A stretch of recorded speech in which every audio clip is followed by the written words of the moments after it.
So they want the second derivative. So let's start with finding the first derivative. Term by term, derivative of sine is cosine. And this one needs the product rule.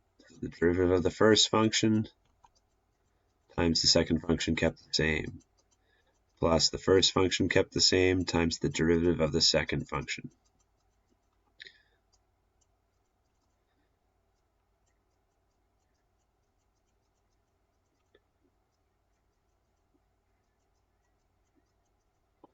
I just cleaned it up a bit. Nothing to combine. Okay, so now two apostrophes. Second derivative. So term by term, that means derivative of cosine is sine. So that's -5 times sine of x. The derivative here needs the product rule. So the derivative of the first function times the second function kept the same, plus the original first function times the derivative of the second function. And then we also need product rule here. The derivative of the first, oh, sorry, this is a minus though.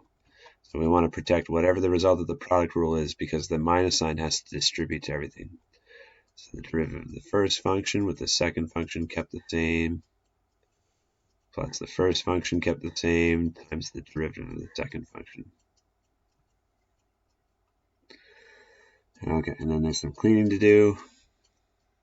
Here, I'm going to type the rest. Maybe not. -5 sine x plus 2 cosine x.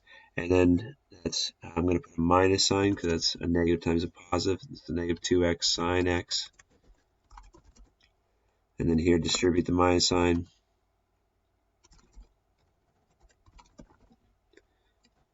No, that's distributing the minus sign. The x squared times cosine x.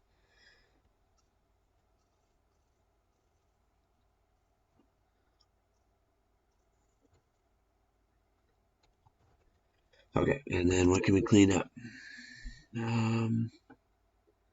These two, minus 2x sine x minus 2x sine x, that's minus 4x sine x. You don't have to put the time symbol there.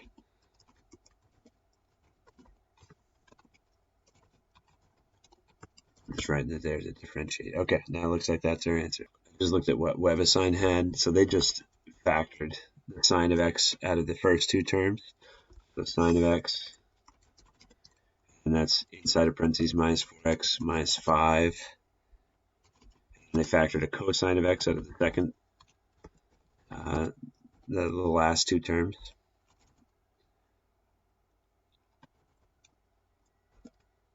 Okay, and there, that's probably as clean as it can go.